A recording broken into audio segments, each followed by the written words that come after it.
They always said I'm wrong, but what they doing today? I think they want me gone, but I ain't going away. They told me I was wrong, but look at my ass today. Da da da da da da da da da da da. What's going on? I'm Tim for The Real Sports Talk. Check out therealsportstalk.wordpress.com. Follow me on Twitter at CashKelly_TRST on Twitter. I believe this is our final preview doing the NFC West, the division that the 49ers pretty much dominated this offseason, but the Seahawks, or this past season, the Seahawks made some nice moves in the offseason to put themselves in a position to contend.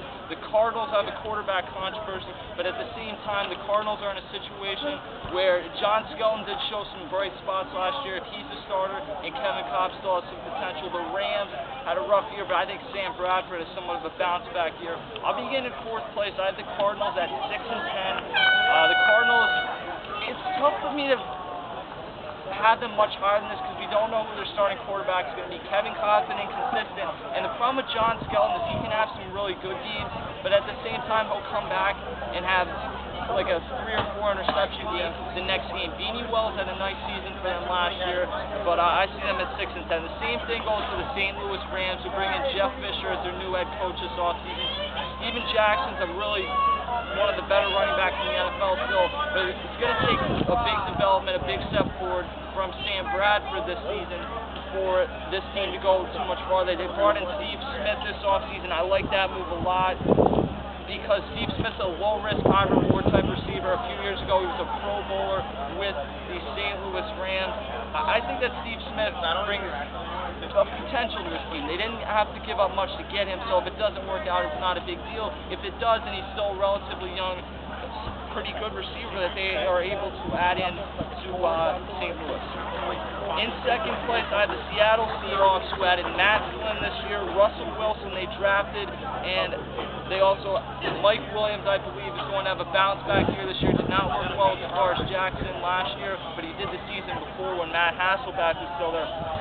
Matt Flynn should be the starter. It's an open competition right now, Pete Carroll says, but he got pretty good money. I really doubt that he's going to be backup. My guess is that DeForest Jackson ends up the backup, and Russell Wilson is third string, and a quarterback of the future for this team.